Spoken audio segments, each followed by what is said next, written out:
La escalada de las tensiones entre los aliados occidentales y Rusia, a raíz de la guerra en Ucrania, ha traído de vuelta un escenario que se creía superado desde el final de la Guerra Fría, el resurgir de las amenazas nucleares.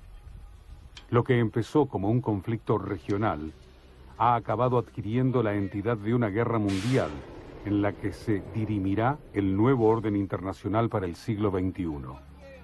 Muchos analistas internacionales y expertos sostienen que lo que está librándose en Ucrania es una guerra internacional con la participación de varios países y no solo Rusia y Ucrania. Pero ante el recrudecimiento de los combates, ¿se avecina una tercera guerra mundial? Que esto no es una guerra solo entre Rusia y Ucrania, que evidentemente lo es una guerra verdaderamente internacional. De momento no me atrevo a decir mundial, porque sería excesivo, pero sí internacional. No la tercera guerra, o casi.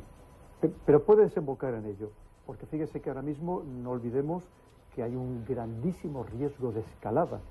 Lo estamos viendo como se pretende todavía llevar nuevos armamentos todavía más poderosos, estamos ya hablando ya de aviones de combate, pero no solamente eso, ya se empieza a correr el rumor de que por qué no llevar también fuerzas de países de la OTAN.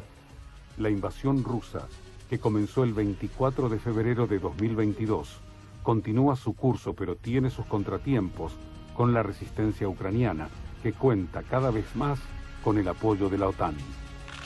Pero el apoyo de Occidente en la guerra no solo es con material bélico y armamento, también con incursiones en el territorio, algo que niegan los funcionarios del bloque. Solo tenemos que acudir a los papeles filtrados del Pentágono, y ahí lo dice bien claro, como ya había fuerzas de operaciones especiales de distintos países, de países también de la OTAN, involucrados en la guerra en Ucrania. Está ahí, o sea, que es algo, ya es un hecho irrefutable, ¿no? No es que nosotros opinemos sobre ello.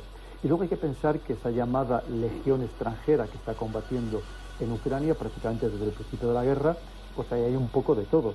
Habrá quien verdaderamente vaya de manera voluntaria porque cree que debe ir a combatir por las causas que personalmente crea, pero por otro lado también hay personas que claramente son pagados por ir a esa guerra, ¿no?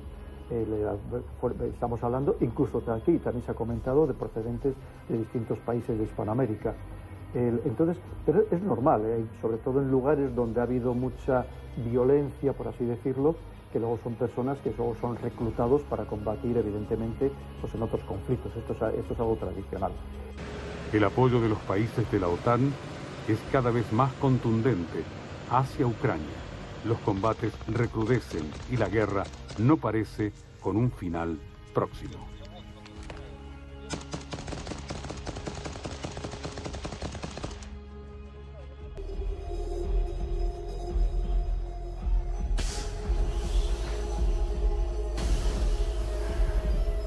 Tras más de 500 días de guerra en Ucrania, los combates se acentúan en varias regiones y la guerra parece no tener un final en el horizonte.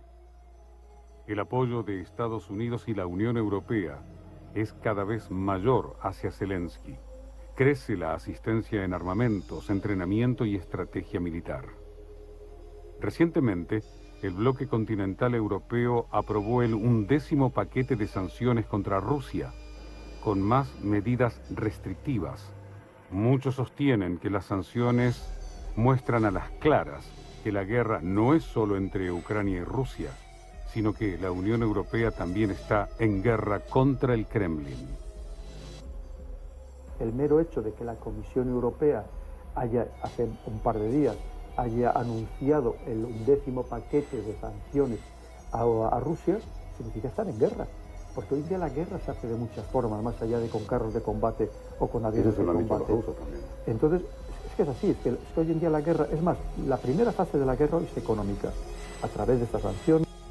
Esta guerra no solo es por el territorio que se disputan Ucrania y Rusia, es un combate que puede definir el poder en el planeta, el nuevo orden mundial.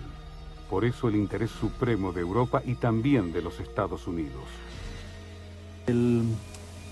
Hay que tener en cuenta que Estados Unidos tiene un interés máximo en esta guerra, evidentemente, si no, no haría el esfuerzo que está haciendo económico y de toda índole, porque hay guerras, hay más en el mundo, y evidentemente si nos... Sí, de la que nadie habla en los medios. Absolutamente. ¿Sí? Bueno, nosotros sí hablamos. Tenemos una guerra en Yemen desde hace 9 años, donde también todos los días mueren mujeres y niños, y parece mentira que no tenga prácticamente ninguna repercusión. Y en Sudán, y eso que iba a tener una base naval Rusia en el Mar Rojo. Porque es que, además de los problemas intestinos que hay en cualquier lugar, hay que tener en cuenta que todo esto tiene también sus ramificaciones internacionales, sus intereses geopolíticos.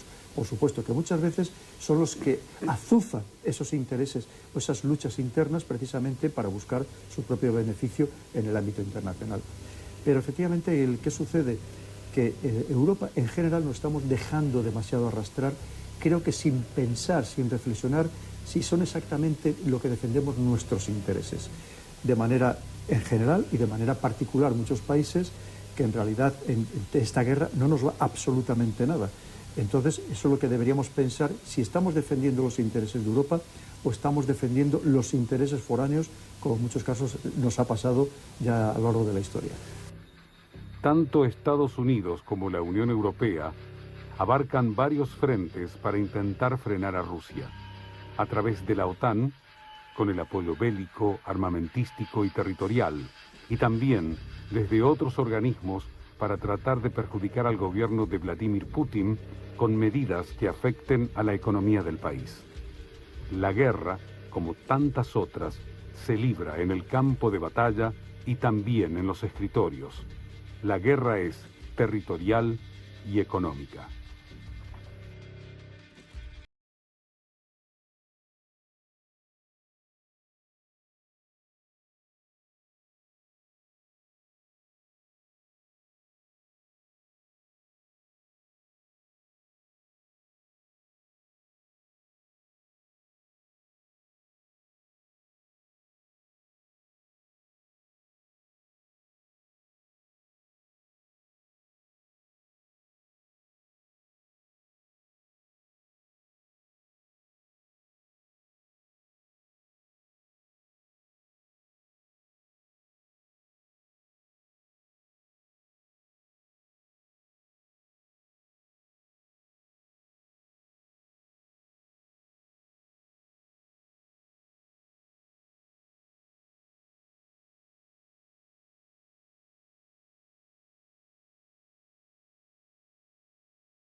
Una manipulación mediática increíble como nunca ha existido.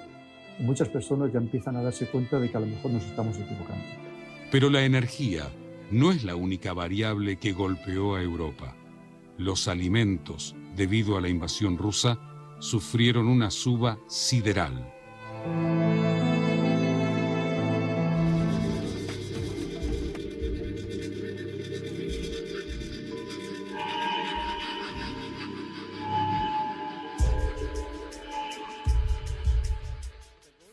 China no es solamente la segunda potencia económica mundial, sino el centro de la acumulación de capital. El gran porcentaje del crecimiento mundial de los últimos años proviene del gigante asiático. Esto según el Fondo Monetario Internacional.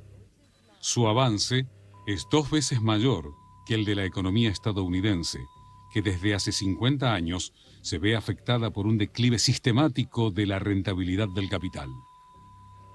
El poder hegemónico de los Estados Unidos se ve amenazado por el avance de China a nivel mundial.